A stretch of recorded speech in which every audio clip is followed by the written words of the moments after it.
સ્કંદ પુરાણની કથાને આગળ વધારીએ. ભાગ 97. સોમતીર્થ, બ્રહ્મકુંડ, બ્રહ્મેશ્વર લિંગ, સિદ્ધેશ્વર લિંગ તથા સંગમ તીર્થનો મહિમા. માર્કંડેયજી કહે છે કે હે રાજન, કોટી તીર્થના દક્ષિણ ભાગમાં નર્મદાના તટ પર સોમતીર્થ છે, જે ભગવાન સોમ ચંદ્રમા દ્વારા આધારિત છે. ત્યાં સ્નાન કરીને મનુષ્ય સ્વર્લોકમાં જાય છે અને જેમનું અહીં મૃત્યુ થાય છે તે ફરી આ સંસારમાં જન્મ લેતા નથી. સોમદેવના દક્ષિણ ભાગમાં શક્રેશ્વર મહાદેવ વિરાજમાન છે. પૂર્વકાળમાં ઇન્દ્રેશ્વર ત્યાં સંપૂર્ણ કામનાઓની સિદ્ધિ માટે ભગવાન શિવની આરાધના કરી હતી. ત્યાં જ બ્રહ્મકુંડ નામે પ્રસિદ્ધ એક બીજું તીર્થ છે, જ્યાં નર્મદા નદીની ધારા ઉત્તર તરફ વહે છે અને જ્યાં સાક્ષાત ભગવાન વિષ્ણુનો નિવાસ છે. મહારાજ ત્યાં સ્નાન કરીને મનુષ્ય વિષ્ણુલોકમાં જાય છે. અમાવસ્યા તથા વ્યતિપાત યોગમાં ત્યાં તલ અને જળની અંજલિ આપવાથી અને શ્રાદ્ધ કરવાથી પિતરોને અક્ષય તૃપ્તિ મળે છે. નૃપશ્રેષ્ઠ, જ્યાં ઉત્તર વાહિની નર્મદા, પશ્ચિમ વાહિની ગંગા અને પૂર્વ વાહિની સરસ્વતી હોય તે ક્ષેત્રની અવશ્ય યાત્રા કરવી જોઈએ. બ્રહ્મકુંડના ઉત્તર ભાગમાં સનાતન દેવ, લક્ષ્મીપતિ ભગવાન મધુસૂદન, અંબરીશના નામે વિખ્યાત છે. હે રાજન, જે એકાદશીએ ત્યાં સ્નાન કરી ભગવાનની પૂજા કરે છે તે સર્વ પાપોથી મુક્ત થાય છે અને ભગવાન વિષ્ણુના લોકમાં જાય છે. તેના પશ્ચિમ ભાગમાં હંસતીર્થ છે. ત્યાં પણ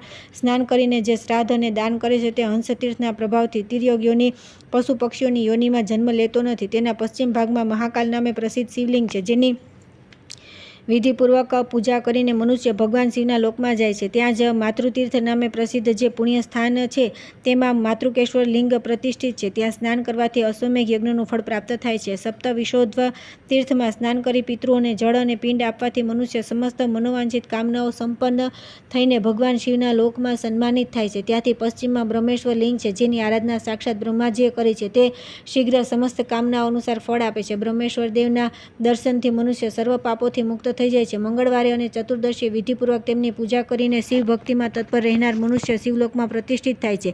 તેનાથી પશ્ચિમ ભાગમાં સિદ્ધેશ્વર નામનું પ્રસિદ્ધ શિવલિંગ છે. તેની પાસે સર્વ પાપનાશક સિદ્ધેશ્વર તીર્થ છે. ત્યાં સ્નાન કરવાથી સ્વર્ગલોકની પ્રાપ્તિ થાય છે અને ત્યાં મૃત્યુ પામે છે. તેને ફરી સંસારમાં જન્મ લેવો પડતો નથી. પોષ મહિનાના શુક્લ પક્ષની અષ્ટમી તિથિએ તેમની વિધિપૂર્વક પૂજા કરી મનુષ્ય સ્વર્ગલોકમાં આદર પામે છે. તેનાથી ઉત્તર ભાગમાં વિશ્વવિખ્યાત સંગમ તીર્થ છે. ત્યાં ગંગા, યમુના અને નર્મદાનો નિત્ય સંગમ જાણવો જોઈએ. મહારાજ તેમાં સ્નાન કરનારને અશ્વમેઘ યજ્ઞનું ફળ પ્રાપ્ત થાય છે. તે તીર્થમાં પિતરોનું શ્રાદ્ધ અવશ્ય કરવું જોઈએ. તે તેમની પ્રસન્નતામાં વૃદ્ધિ કરનારું થાય છે. રાજાએ પૂછ્યું કે મુનિશ્રેષ્ઠ, આ તીર્થમાં ગંગા અને યમુના કઈ રીતે આવ્યા? આ પ્રસંગ વિસ્તારથી જણાવો. માર્કંડેયજી બોલ્યા કે હે રાજન, ત્રિપુરીમાં મતંગ નામે પ્રસિદ્ધ એક ધર્મપરાયણ રાજર્ષિ હતા. તેઓ ભગવાન શિવના ભક્ત, મહાન યોગી અને શ્રેષ્ઠ વેદવેતા હતા. એક દિવસ તપસ્વી મતંગ મુનિની સમીપ તે જ માર્ગે જઈ રહેલા સપ્તર્ષિ ગણ આવ્યા. તેમણે તે ઋષિઓને નમસ્કાર કરીને અર્ધ્ય અને પાદ્ય દ્વારા તે બધાની પૂજા કરી. પછી તે બધા કુશ આસન પર વિરાજમાન થઈ ગયા. ત્યારે મતંગ મુનિ વિનયપૂર્વક બોલ્યા કે હે મહર્ષિઓ, આજે હું ધન્ય થઈ ગયો, કેમ કે આજે મારે ત્યાં શ્રાદ્ધના દિવસ તમારા જેવા મહાત્મા બ્રાહ્મણ પધાર્યા છે. મહામુનિ મતંગનું આ વચન સાંભળીને વસિષ્ઠજી બોલ્યા કે હે મહર્ષિ, અમે લોકો તો ગંગા યમુનાના સંગમમાં સ્નાન કરીને જ ભોજન કરીશું. ત્યારે મતંગજીએ હસીને કહ્યું કે અચ્છા, આજે અહીં ગંગા યમુના સંગમમાં તમારા લોકનું સ્નાન થશે. એમ કહીને મુનિએ ધ્યાનમાં સ્થિત થઈને ગંગા યમુનાનું આહ્વાન કર્યું. તેમના આહ્વાનથી ગંગા યમુના બંને નદીઓ તરત ચાલી આવી. ત્યારે મતંગજીએ કહ્યું કે મુનિવરો, હવે તમે લોકો ગંગા યમુનાના સંગમમાં સ્નાન કરો. સપ્તર્ષિઓ મતંગ ઋષિનો અદ્ભુત કર્મ જોઈને મનમાં જ બહુ વિસ્મિત થયા. ત્યાર પછી તે મુનીશ્વરે વિધિપૂર્વક સ્નાન કર્યું અને મતંગ મુનિનો પિતૃયજ્ઞ સંપન્ન કરાવી સ્વર્લોકમાં પ્રસ્થાન કર્યું. ગંગા અને યમુના બંને નર્મદામાં સમાઈ ગયા. આ પ્રમાણે ત્યાં સર્વ પાપોનો નાશ કરનારું શ્રેષ્ઠ સંગમ તીર્થ પ્રગટ થયું. જે મનુષ્ય બધા ધર્મોથી સંપન્ન અને શિવ ભક્તિમાં તત્પર થઈને સોમવતી અમાવસ્યાના દિવસે સંગમ તીર્થમાં સ્નાન કરે છે, તે પૂર્વની અને પાછળની 7 પેઢીઓનો ઉદ્ધાર કરીને તત્કાલ વિશુદ્ધ થઈને સ્વર્ગલોકમાં સન્માનિત થાય છે. તેને સર્વ પાપોથી છુટકારો મળી જાય છે. જે ક્રોધ અને ઇન્દ્રિયોને જીતીને લગાતાર 6 મહિના સુધી દરરોજ ત્યાં સ્નાન અને મહેશ્વરની પૂજા કરે છે, તેનું કોઈ કારણ મલેચ્છ દેશમાં કે ગમે ત્યાં મૃત્યુ થઈ જાય તો પણ તે અંતમાં ભગવાન શિવની સમીપ જાય છે. ત્યાર પછી આવે છે ધ્રુવેશ્વર, વરાહ, ચાંદ્રાયણ, દ્વાદશાદિત્ય તથા ગંગાજલ તીર્થનો મહિમા. રાજા હરિકેશની સુધી. માર્કંડેયજી કહે છે કે હે રાજન, જે મનુષ્ય ધ્રુવ તીર્થમાં સ્નાન કરી ધ્રુવેશ્વર મહાદેવનું ભક્તિપૂર્વક પૂજન કરે છે તે શુભ વિદ્યાધર લોકમાં 1 લાખ વર્ષો સુધી રાજાના પદ પર પ્રતિષ્ઠિત થાય છે. નર્મદા તટ પર એક નાક્ષત્ર નામનું તીર્થ છે, જ્યાં સર્વ પાપોનો નાશ કરનાર વૃક્ષેશ્વર મહાદેવ પ્રતિષ્ઠિત છે. ત્યાં 27 નક્ષત્રોને સિદ્ધ પ્રાપ્ત થઈ છે. તે તીર્થમાં સ્નાન કરીને લોકો સ્વર્ગમાં જાય છે અને જેમનું ત્યાં મૃત્યુ થાય છે તેઓ મુક્ત થઈ જાય છે. ત્યાર પછી વરાહ નામે વિખ્યાત એક શ્રેષ્ઠ તીર્થ છે, જ્યાં કલ્યાણદાયની નર્મદા શુક્રા કહેવાય છે. ત્યાં એકાદશી તિથિ તિથિએ સ્નાન કરી શાસ્ત્રોક્ત દાનાદિ કર્મ કર્યા પછી જે વિષ્ણુપરાયણ વ્રતી પુરુષ દ્વાદશીએ શુદ્ધ ભાવથી ગંધ, પુષ્પ, ધૂપ, દીપ અને નૈવેદ્ય વગેરે દ્વારા ભગવાન વરાહની પૂજા કરે છે તે ભગવાન વિષ્ણુના વૈકુંઠ ધામમાં સદા આનંદ ભોગવે છે. જે બ્રહ્મચર્યનું પાલન કરી ક્રોધને જીતીને વૈષ્ણવ ધર્મમાં તત્પર થઈ ભક્તિપૂર્વક વૈષ્ણવ બ્રાહ્મણોને ભોજન કરાવે છતાં વિષ્ણુ ધર્મ લખાવીને ક્ષોત્રિય બ્રાહ્મણોને આપે છે તેને બ્રહ્મા, વિષ્ણુ અને શિવ ત્રણેય દેવતા વરદાન આપે છે. વિદ્યાદાનથી મોટું બીજું કોઈ દાન નથી. તેના પ્રભાવથી દાતાને પુણ્ય ફળ પ્રાપ્ત થાય છે. ત્યાર પછી ચાંદ્રાયણ નામનું એક ઉત્તમ તીર્થ છે. પૂર્ણિમા તિથિએ જ્યારે ચંદ્ર રોહિણી નક્ષત્ર પર હોય ત્યારે તે મહોત્સવની વેળાએ સર્વ સિદ્ધિપ્રદ ભગવાન ચંદ્રભૂષણની પૂજા કરીને મનુષ્ય સ્વર્ગલોકમાં પ્રતિષ્ઠિત થાય છે. જે પરમ ધર્માત્મા પુત્ર પૂર્ણિમા તથા સૂર્યગ્રહણના અવસર પર પિતરોના માટે તલ અને જળની અંજલિ અથવા પિંડદાન આપે છે તેના પાપાત્મા પિતૃઓ પણ તૃપ્ત થઈ જાય છે. ત્યાં દ્વાદશીત્યર તીર્થ છે. તે ઉત્તરાયણ કાળમાં પુણ્યની વૃદ્ધિ કરનારું છે. હે રાજન, ત્યાં સંક્રાંતિ કાળ અને વિષુવયોગમાં સ્નાન અને સૂર્યદેવનું પૂજન કરી મનુષ્ય સૂર્યલોકમાં સન્માનિત થાય છે. ઉત્તર દિશામાં શંકર નામનું શિવલિંગ છે. જે અમાવસ્યાએ ભગવાન શંકરની પૂજા કરે છે તે સર્વ પાપોથી મુક્ત થઈ બ્રહ્મલોકમાં પ્રતિષ્ઠિત થાય છે. ત્યાર પછી વિશ્વવિખ્યાત સંગમ તીર્થ છે. જ્યાં નર્મદાની સાથે દત્તાત્રેય નદી મળીને તે ઉત્તર તરફની આવીને મળે છે. દેવતા અને દૈત્ય બધા દત્તાત્રેય નદીને મસ્તક ઝુકાવે છે. ત્યાં સંગમમાં સ્નાન, દાન અને ભગવાન વિષ્ણુનું પૂજન કરીને મનુષ્ય શ્રી હરિના લોકમાં જાય છે. મેઘાતિથિ, કર, સ્કંદ, સાવર્ણી, કૌશિક, મનુ, કશ્યપ, ગાલવ અને તપોનિધિ, મૈત્રેય અને આ બીજા પણ ઉત્તમ વ્રતનું પાલન કરનારા ઘણા મહર્ષિઓ આ તીર્થના પ્રભાવથી ઉત્તમ સિદ્ધિને પ્રાપ્ત થઈ ચૂક્યા છે. ચંદ્રવંશમાં સત્ય ધર્મપરાયણ દેવાનિક નામે એક પ્રસિદ્ધ રાજા થઈ ગયા. તેમને એક પુત્ર થયો. તેનું નામ હરિકેશ રાખવામાં આવ્યું. તે સમસ્ત શુભ લક્ષણોથી સંપન્ન બહુ બળવાન ચક્રવર્તી રાજા થયો. મહાત્મા હરિકેશે અનેક યજ્ઞ કર્યા. તેમની રાજધાની કન્યાપુરમાં હતી, જે કુબીરની અલકાપુરી જેવી શોભાયમાન હતી. કન્યાપુરની સમસ્ત પ્રજા દીર્ઘાયુ અને ધન ધાન્યથી સંપન્ન હતી. શ્રીશૈલ નામના પર્વત પર ત્રિપુરાની સમીપ તુંગભદ્રા નામવાળી એક નદી છે, જે મલ્લિકાર્જુનના દર્શનથી પાતાળ ગંગા કહેવાય છે. તે પુણ્યતીર્થમાં પ્રતાપી હરિકેશે સૂર્યગ્રહણના સમયે 1,00,000 ગાયો અને 1,000 સોનામોરોની વ્યવસ્થા કરી. પછી સૂર્યગ્રહણના 5 દિવસ પહેલા તેમણે વેદોના વિદ્વાન તથા બહુશ્રુત બ્રાહ્મણોને બોલાવ્યા. તેઓ ગ્રહણ સમયે આ બધી ગાયોનું દાન કરવા ઈચ્છતા હતા. ગ્રહણથી પૂર્વ તેમણે અગ્નિએ દ્રષ્ટિ પ્રારંભ કરી દીધી. દેવયોગે તેમના આહ્વનીય અગ્નિમાં અત્યંત તેજસ્વી રુદ્ર દેવતા સંબંધી મંત્રો દ્વારા આહુતિ આપવામાં આવી. તે સમયે પાતાળમાંથી પ્રલયકાળ જેવો અગ્નિ પ્રગટ થયો, જેણે ત્યાંના 10,000 બ્રહ્મચારીઓ અને 1,00,000 ગાયોને બાળીને ભસ્મ કરી નાખી. ત્યાંનો યજ્ઞ મંડપ અને નગર પણ ભસ્મસાત થઈ ગયું. આ બધું જોઈને હરિકેશ મનમાં વિષાદ થયો. તેઓ અગ્નિમાં સમાઈ જવા માટે પોતાની રાણીઓ અને મંત્રીઓને સાથે આસન પરથી ઊભા થઈ ગયા. તે સમયે ચારે બાજુ મહાન હાહાકાર મચી ગયો. ત્યારે એક બ્રાહ્મણે કહ્યું કે મહાભાગ, તમે શ્રેષ્ઠ નગર કલ્પગ્રામમાં ચાલ્યા જાઓ. રાજા હરિકેશ ત્યાં જઈને મુનિઓની આજ્ઞા મેળવીને સોમયજ્ઞ કરવા માટે કુરુક્ષેત્રમાં ગયા અને ત્યાં સરસ્વતી નદીનું શરણ લીધું. ત્યાં જઈને તેમણે શિવ, વિષ્ણુ અને સરસ્વતીના સ્તોત્ર અને જપ કર્યા. તેઓ બોલ્યા કે હું કુરુક્ષેત્રમાં જઈશ અને કુરુક્ષેત્રમાં જ નિવાસ કરીશ.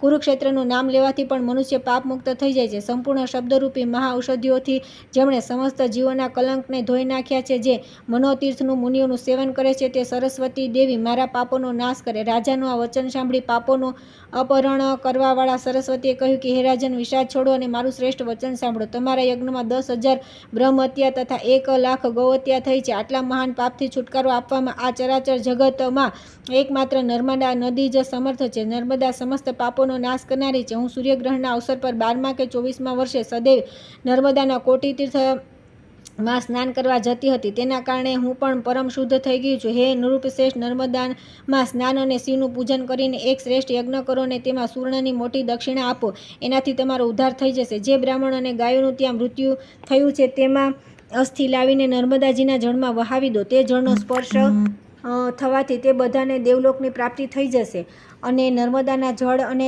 તલની અંજલિ આપવાથી તે બધાની ઉત્તમ ગતિ થઈ જશે. સરસ્વતીનું આ વચન સાંભળીને રાજા તેમને પ્રણામ કર્યા અને રાણીઓ તથા પરિવાર સાથે પ્રસન્નતાપૂર્વક કન્યાપુરમાં પાછા આવ્યા. ત્યાં જઈને રાજાએ સેવકોને આજ્ઞા આપી કે તમે બધા લોકો હવે જરૂરી સામાન લઈને યજ્ઞની સામગ્રી સાથે લઈને નર્મદા નદીના તટ પર ચાલો. આવો આદેશ મળતા સેવકોએ બધા સામાનની સાથે સાથે તે બ્રાહ્મણો અને ગાયોના અસ્થિ ભસ્મ પણ ત્યાં પહોંચાડી દીધા અને તે મંત્રોચ્ચાર સાથે નર્મદાના જળમાં વહાવી દીધા અને ઉત્તમ વિધિથી પૂજન કરીને હાથ જોડી રાજા એ દેવતાઓને બ્રાહ્મણોને તૃપ્ત કર્યા. તે સ્થાન પર એક સ્ત્રોત પ્રગટ થઈને નર્મદાના જળમાં જઈને મળી ગયો. તે નર્મદા સંગમ ગાંજાલ નામમાં પ્રસિદ્ધ થયું. તે ગાંજાલ છે ત્યાં એક સિદ્ધ લિંગ પણ છે, જે બ્રાહ્મણ અને ગાય તે પ્રલયાગ્નિ દ્વારા દગ્ધ થયા હતા. તે દિવ્ય વિમાન પર આરૂઢ થઈને આશીર્વાદ આપતા આપતા હરિકેશની પ્રશંસા કરવા લાગ્યા. મહાભાગ, તમારી કૃપાથી અમે બધા દિવ્યલોકમાં દેવભાવને પ્રાપ્ત થઈ ગયા. આમ કહીને તે બધા વિષ્ણુધામમાં ચાલ્યા ગયા. રાજાઓ શ્રેષ્ઠ હરિકેશ પણ અત્યંત પ્રસન્નતા સાથે લોકપાવની નર્મદા દેવીને નમસ્કાર કરીને એકાગ્ર ચિત્તે તેમની સ્તુતિ કરવા લાગ્યા. સરિતાઓમાં શ્રેષ્ઠ નર્મદે, તમને નમસ્કાર છે. તમારા જળમાં જ્યાં પણ સ્નાન કરી મનુષ્ય સર્વ પાપોથી મુક્ત થઈ જાય છે. આ ઘોર સંસાર સાગરમાં ફરી તેનો જન્મ થતો નથી. કોઈ પણ બળવાન હજારો જન્મોમાં પણ તમારા વેગને રોકી શકતો નથી. તમે સંપૂર્ણ ચરાચર વિશ્વને પોતાના જળથી વ્યાપ્ત કરી રાખ્યું છે. હે મહાદેવી, તમારી જ કૃપાથી મનુષ્યની આ ભવસાગરથી મુક્તિ થાય છે. રાજાનું આ સ્તોત્ર સાંભળીને નર્મદા દેવી તેમને પ્રત્યક્ષ દર્શન આપ્યા અને આ પ્રમાણે કહ્યું કે હે મહાભાગ, તમે પોતાની ઈચ્છા અનુસાર વર માગો. હરિકેશે કહ્યું કે હે દેવી, તમે મને પવિત્ર કરી દો. તમારા જળમાં સ્નાન, આવાગહન, પાન તથા તમારા નામનું સ્મરણ અને કીર્તન કરવાથી તત્કાલ 7 જન્મોના પાપ નષ્ટ થઈ જાય. નર્મદા બોલ્યા કે નૃપશ્રેષ્ઠ એવમસ્તુ કહીને નર્મદા દેવી ત્યાં જ અંતર્ધ્યાન થઈ ગયા. ત્યાર પછી ચક્રવર્તી રાજા હરિકેશે સાષ્ટાંગ પ્રણામ કરી રથ પર આરૂઢ થઈને પોતાના નગરમાં પ્રવેશ કર્યો. ત્યાં અનંતપુર અને પરિવારની સાથે તેમણે પ્રચુર ભોગોનો ઉપભોગ કર્યો અને અંતકાળ આવતા તેઓ દેવલોકને પ્રાપ્ત થયા. ત્યાર પછી આવે છે નર્મદા અને મત્સ્યના સંગમનું મહાત્મ્ય.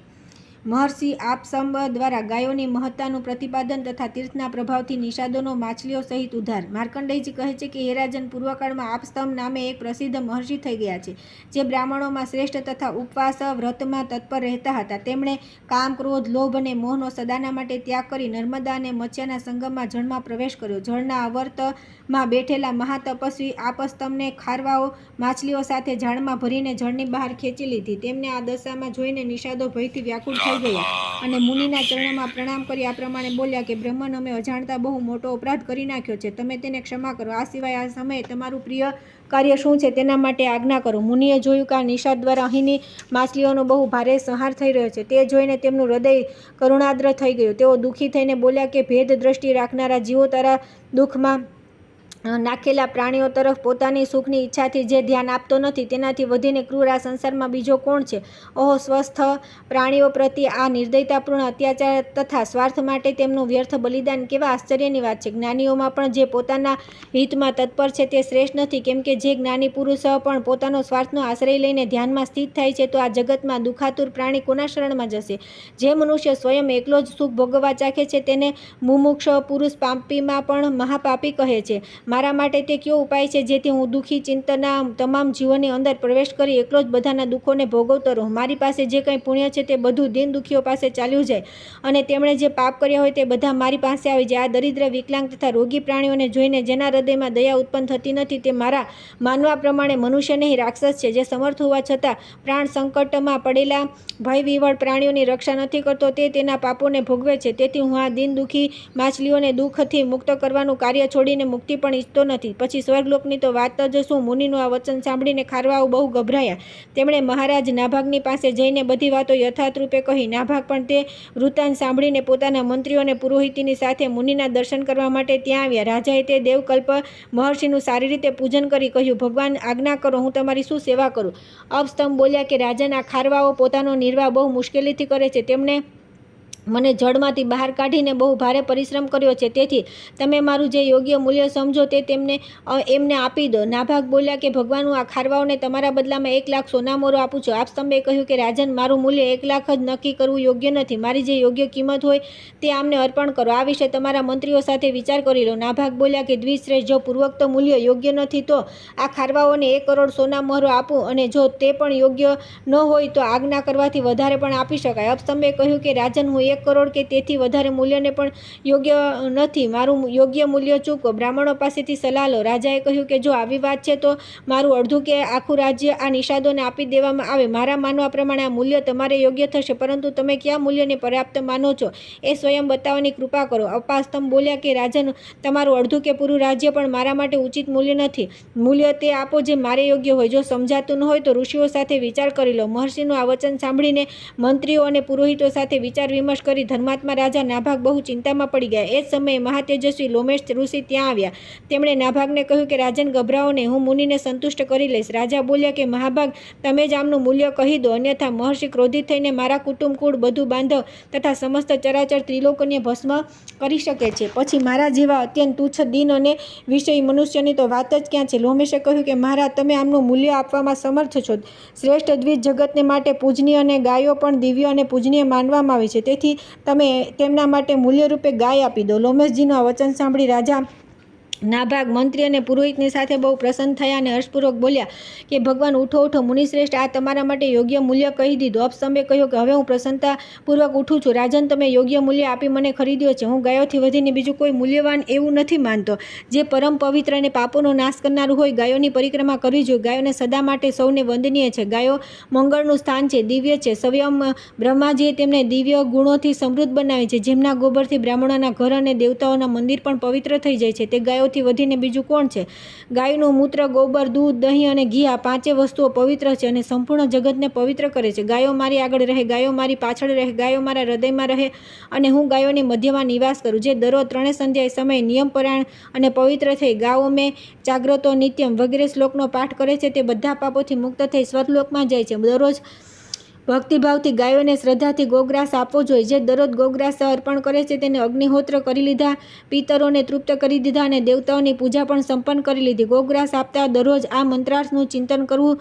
સુરભીની પુત્રી ગોજાતિ સંપૂર્ણ જગતને માટે પૂજ્ય છે. તે સદા વિષ્ણુપદમાં સ્થિત છે અને સર્વદેવમય છે. મારા આપેલા ગ્રાસને ગૌમાતા જુએ અને ગ્રહણ કરે. બ્રાહ્મણોની રક્ષા કરવા ગાયોને ખંજાળે અને તેના પર ધીરે ધીરે હાથ ફેરવો તથા દીન, દુર્બળ, દુઃખી પ્રાણીઓનું પાલન કરવાથી મનુષ્ય સ્વર્ગલોકમાં પ્રતિષ્ઠિત થાય છે. યજ્ઞનો આદિ, મધ્ય અને અંત ગાયો છે. તે દૂધ, ઘી અને અમૃત બધું જ આપે છે. તેથી ગાયોનું દાન કરવું જોઈએ અને તેમની દરરોજ પૂજા કરવી જોઈએ. આ ગાયો સ્વર્ગમાં જવાની સીડીરૂપ છે. ગાયોના આ ઉત્તમ મહાત્મ્યને સાંભળીને નિષાદોએ મહાભાગ આપસંભજીને પ્રણામ કરીને કહ્યું કે પ્રભો, અમે સાંભળ્યું છે કે સાધુ પુરુષો સાથે વાતચીત, દર્શન, સ્પર્શ, શ્રવણ અને કીર્તન બધા જ પવિત્ર કરનારા છે. અમે અહીં તમારા જેવા મહાત્માની સાથે વાર્તાલાપ કર્યો અને તમારા દર્શન પણ કરી લીધા. હવે અમે તમારા શરણમાં આવ્યા છીએ. તમે અમારા પર અનુગ્રહ કરો. આપસ્તંભ બોલ્યા કે આ ગાયને તમે લઈ જાઓ. આનાથી તમે બધા પાપ મુક્ત થઈ જશો.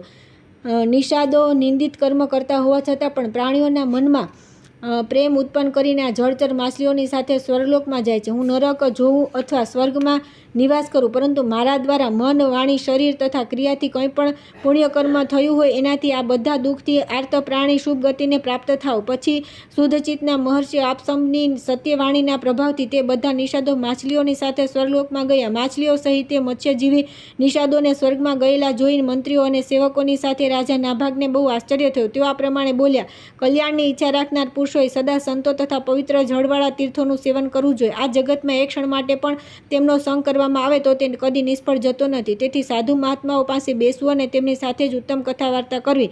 ત્યાર પછી અપસ્તંભ મુનિ અને મહાતપસ્વી લોમેશ વિવિધ પ્રકારના ઉત્તમ પદો સંભળાવી રાજાને બોધ આપ્યો. ત્યારે રાજાએ પરમ દુર્લભ ધર્મમય બુદ્ધિ ધારણ કરી. ત્યાર પછી તે બંને મહર્ષિ રાજા નાભાગની પ્રશંસા કરતા રહીને બોલ્યા કે ઓહો રાજેન્દ્ર, તમે ધન્ય છો, કેમ કે તમારી બુદ્ધિ ધર્મમાં તત્પર થઈ છે. મનુષ્યને માટે ધર્મ પરમ દુર્લભ છે. ખાસ કરીને રાજાઓ માટે તો ઘણો દુર્લભ છે. જો રાજા રાજ્યના મદથી ઉન્મત્ત થઈને સ્વધર્મનો પરિત્યાગ ન કરે તો તેનાથી વધીને બીજું કોણ હોઈ શકે?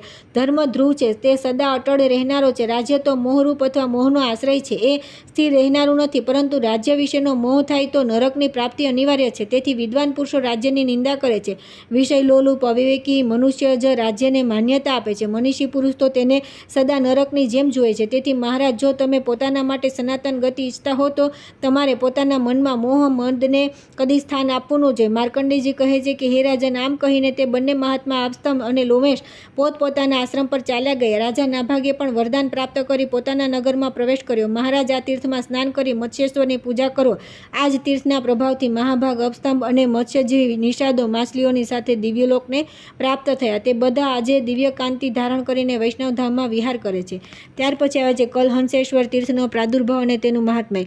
માર્કંડેયજી કહે છે કે હે રાજન, હવે હું પાપનાશક એકબીજાનું તીર્થનું મહાત્મ્ય કહીશ. નર્મદાના તટ પર કલહંસ નામે વિખ્યાત એક દેવર્ષિ ધ્યાન કરતા હતા. તેમના મનોહર આશ્રમમાં ઘણા બ્રહ્મર્ષિઓ નિવાસ કરતા હતા. તેઓ કંદ મૂળ ફળનો આહાર કરીને જપ અને ધ્યાનમાં તત્પર રહેતા હતા. હે યુધિષ્ઠિર, સમસ્ત પ્રાણીઓના હિતમાં સંલગ્ન રહેનારા કલંસજી ભગવાન શિવના ધ્યાનમાં સ્થિત રહીને 15,000 વર્ષો સુધી એક પગ પર ઊભા રહ્યા. તેમની તપસ્યા અને ધ્યાન નિષ્ઠાથી ઇન્દ્રને બહુ ગભરામણ થઈ અને તેઓ કુબડા અને ઠીંગણા વૃદ્ધ બ્રાહ્મણનું રૂપ લઈને લહસાના આશ્રમ પર આવ્યા. ત્યાં પહોંચીને તે વૃદ્ધ બ્રાહ્મણે પૂછ્યું કે હે તપોધન, તમે કયા ઉદ્દેશથી તપ કરી રહ્યા છો? કલંસે હસીને કહ્યું કે હે મહાભાગ, હું તમને જાણું છું. તમે દેવતાઓના સ્વામી ઇન્દ્ર છો. હું ઇન્દ્રપદ ઈચ્છતો નથી. તમે બેફિકર રાજ્ય કરો. હું મહાદેવજીની આરાધના કરું છું, બીજા કોઈ દેવતાની નહીં.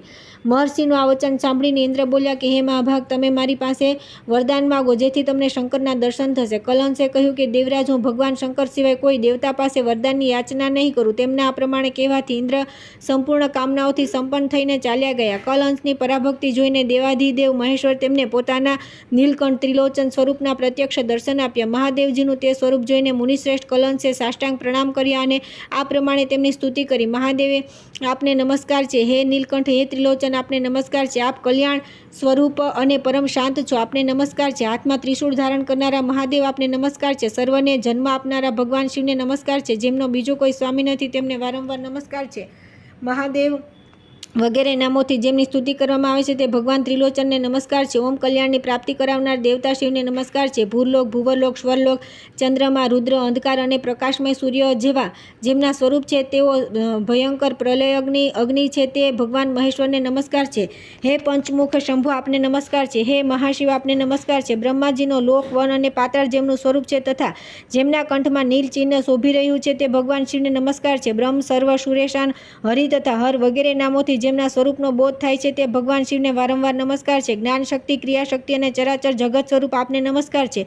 પ્રભુ, આપ જ પાતાળ નિવાસી હાટકેશ્વર અથવા સ્વર્ણરૂપ છો. આપને નમસ્કાર છે. હે ઉમાનાથ, આપને નમસ્કાર છે. બ્રહ્મા, વિષ્ણુ, મહાદેવ તથા સર્વજ્ઞ પરમાત્મા આપ જ છો. આપને નમસ્કાર છે. નમસ્કાર છે. આપ સંજોજાત, અઘોર તથા તત્પુરુષ કહેવાયું છે. આપને વારંવાર નમસ્કાર છે. આપનાથી આ સંપૂર્ણ ચરાચર જગત વ્યાપ્ત છે. આપ આદિ, મધ્ય તથા અંત સ્વરૂપ છો. કલી અને કાલ સ્વરૂપ આપને નમસ્કાર છે. હે શ્રીકંઠ, હે નાગેન્દ્ર ભૂષણ, આપનું અડધું શરીર ઉમા સ્વરૂપ અને અડધું ઉમા વલ્લભ રૂપ છે. આપને નમસ્કાર છે. આપના રૂપ તથા ગુણ અનંત છે. આપ સર્પોનું યજ્ઞોપવિત ધારણ કરો છો. આપને નમસ્કાર છે. શબ્દ, સ્પર્શ, રૂપ, રસ, ગંધ, બુદ્ધિ અને મન, અહંકાર, 8 તત્વ આપની 8 મૂર્તિઓ છે. હે અષ્ટમૂર્તિ, આપને નમસ્કાર છે. આપ જ સૂર્ય, અર્યમા, ભગ, ત્વષ્ટા, પુરુષા, અર્ક, સવિતા, રવિ, ગભસ્તિમાન, કાલ, મૃત્યુ અને પ્રકાશ કરનારા ધાતા આ 12 આદિત્ય રૂપ છો. પૃથ્વી, જળ, તેજ, વાયુ અને આકાશ પણ આપ જ છો. ચંદ્રમા, બૃહસ્પતિ, શુક્ર, બુધ અને મંગળ પણ આપના જ સ્વરૂપ છે. ઇન્દ્ર, વિવસ્વાન, દીપ્તાશુ, સૂચિ, અગ્નિ, શૌર્ય તથા જનેશ્વર પણ આપ જ છો. વિષ્ણુ અને બ્રહ્મા વગેરે દેવતા આપની જ કલા છે. 4 વેદ, કુબેર, યમરાજ પણ આપનું જ સ્વરૂપ છે. કલા, કાષ્ટ, મુહૂર્ત, પક્ષ, માસ, ઋતુ અને સંવત્સર વગેરે કાલચક્ર પણ આપ જ છો. વિભાવસુ, પુરુષ, શાશ્વત, યોગ, વ્યક્ત, અવ્યક્ત, સનાતન, પરમેશ્વર, લોકાધ્યક્ષ, સુરાધ્યક્ષ, વિશ્વકર્મા, અંધકાર નિવારક, જળના અધિષ્ઠાતા, વરુણ, શીત રાશિ, મેઘ, જીવનરૂપી જળ, શત્રુનાશક, ભૂત, યજ્ઞ અને ભૂતનાથ પણ આપ જ છો. સમસ્ત લોકપાલ આપની સેવા કરે છે. આપ જ મનુ, સુપર્ણ તથા ભૂતાદિ છો. હે સદાશિવ, આપને નમસ્કાર છે. હે પ્રભુ, મેં સ્તુતિના બહાને મારી જીભની ચપળતાનો પરિચય આપીને આપને કષ્ટ જ પહોંચાડ્યું છે. બ્રહ્મા, વિષ્ણુ વગેરે દેવતાઓને પણ જેમનો અંત મળતો નથી તેવા આપની સ્તુતિ સમુદ્રમાં ડૂબેલા પ્રાણીઓમાંથી કોઈ પણ પ્રાણી કઈ રીતે કરી શકે? હે શૂલપાણે, મેં અજ્ઞાન અથવા જ્ઞાનથી જે કંઈ પણ અનુચિત વાત કહી દીધી છે તેના માટે ક્ષમા કરો. માર્કંડેયજી કહે છે કે યુધિષ્ઠિર કલહંસ દ્વારા કરવામાં આવેલી આ સ્તુતિને સાંભળીને મહાદેવજી બોલ્યા કે હે મહામતે, હું તમારા આ સ્તોત્રથી બહુ પ્રસન્ન છું. તમે કોઈ વરદાન માગો. કલહંસે કહ્યું કે હે દેવ, આ સ્થાન પર કલહંસેશ્વર નામનું તીર્થ અને શિવલિંગ પ્રગટ થયા છે અને અહીં કરેલા હોમ, દાન વગેરે સત્કર્મ અક્ષય બને છે. જે મનુષ્ય સ્વાધીન કે પરાધીન થઈને અહીં મૃત્યુ પામે છે તે આપની આજ્ઞાથી સ્વર્ગલોકમાં જાય છે. હે કલ્યાણકારી દેવ, જે લોકો આ સ્તોત્ર દ્વારા આપની સ્તુતિ કરે કે તે ગમે તેવા પાપી કેમ ન હોય તે તીર્થના પ્રભાવથી બધા શિવલોકને પ્રાપ્ત થાય છે. મહાદેવજી બોલ્યા કે હે મુનિ, આ ચરાચર ત્રિલોકમાં જે વ્યક્તિ જે વસ્તુની કામના કરશે તેને આ તીર્થમાં બધું નિસંદેહ પ્રાપ્ત થશે. આ પ્રમાણે કહીને ભગવાન શિવ કૈલાસ પર્વત પર ચાલ્યા ગયા. ત્યાર પછી જીતેન્દ્રિય મુનિ કલહંસ પણ બ્રહ્મનિષ્ઠ મુનિઓની સાથે ભગવાન શિવના ધામમાં જઈને દિવ્ય ભોગોનો ઉપભોગ કરવા લાગ્યા. હે યુધિષ્ઠિર, આ મેં જે કલહંસની યશગાથા તમને કહી તે સ્વરોચિષ મન્વંતરના આદિકલ્પમાં થયા હતા. કલહંસના ઉપાખ્યાનનું શ્રવણ અને કીર્તન કરવાથી કળિયુગમાં મનુષ્યને કષ્ટથી રક્ષણ મળે છે અને પાપ, માયા તથા મોહ તેનો સ્પર્શ કરતા નથી. કેમ કે આ ઉપાખ્યાન દ્વારા તેઓ મન, વાણી અને ક્રિયાથી મહાદેવજીનું સ્મરણ અને ચિંતન કરે છે. ત્યાર પછી આવે છે નર્મદાપુરનું મહાત્મ્ય. જમદગ્નિને કામધેનુની પ્રાપ્તિ, કાર્તિવીર્ય દ્વારા મુનિનો વધ અને ધેનુનું અપહરણ તથા પરશુરામ દ્વારા કાર્તિવીર્યનો વધ. માર્કંડેયજી કહે છે કે હે રાજેન્દ્ર, નર્મદાના ઉત્તર તટ પર કપિલા સંગમ પછી વેદુર્યના પશ્ચિમ ભાગમાં નર્મદાપુર નામનું સ્થાન વિખ્યાત છે. ત્યાં મોટી સંખ્યામાં દેવર્ષિ, બ્રહ્મર્ષિ, રાજર્ષિ, તપસ્વી તથા વ્યવસાયી લોકો પણ રહેતા હતા. નર્મદાપુરના નિવાસીઓમાં એક જમદગ્નિ નામે મુનિ પણ હતા, જે સદા શિવ ભક્તમાં તત્પર રહેતા હતા. તેઓ દરરોજ નર્મદા સંગમમાં સ્નાન કરી વિવિધ પ્રકારના ગંધ, પુષ્પ તથા અગરુ વગેરે મનોહર ઉપચારો દ્વારા ભગવાન મહેશ્વરની પૂજા કરતા અને દક્ષિણામૂર્તિનું શરણ લઈ શિવમંત્રના જપ કરતા હતા. એક માસ સુધી આ પ્રમાણે જપમાં વ્યસ્ત મુનિને સિદ્ધેશ્વર લિંગ સ્વરૂપ દેવદેવે મહેશ્વર પ્રત્યક્ષ દર્શન આપીને કહ્યું કે બ્રહ્મન, હું તમારી ભક્તિ તથા રુદ્ર જપથી સંતુષ્ટ છું. જમદગ્નિ બોલ્યા કે હે પરમેશ્વર, મને હોમ અને યજ્ઞક્રિયા માટે કામધેનુ પ્રદાન કરો, કેમ કે ધર્મ, કર્મ અને શુભ અનુષ્ઠાન માટે, શિવ પૂજા અને તર્પણ માટે તથા દેવ કાર્ય અને પિતૃકાર્યની સિદ્ધિ માટે ગાયોને જ અત્યંત પવિત્ર માનવામાં આવે છે. મહાદેવજીએ કહ્યું કે હે મહાભાગ, તમને સમસ્ત કામનાઓની સિદ્ધિ માટે આ કામધેનુ આપવામાં આવે છે. આમ કહીને મહાદેવજી ત્યાં જ અંતર્ધ્યાન થઈ ગયા. જમદગ્નિ મુનિ જે કામનાઓ માટે કામધેનુની યાચના કરતા તે બધી તેમને પ્રાપ્ત થઈ જતી હતી. તેઓ સુવર્ણના પાત્રમાં જાત જાતના મનોવાંછિત ભોજ્ય પદાર્થો પીરસીને હજારો ઋષિઓને દરરોજ ઈચ્છાનુસાર ભોજન કરાવવા લાગ્યા. માનનીય બ્રહ્મર્ષિ અને દેવતાઓ પણ મુનિવર જમદગ્નિના આશ્રમ પર આવીને તેમની કીર્તિ વધારવા લાગ્યા.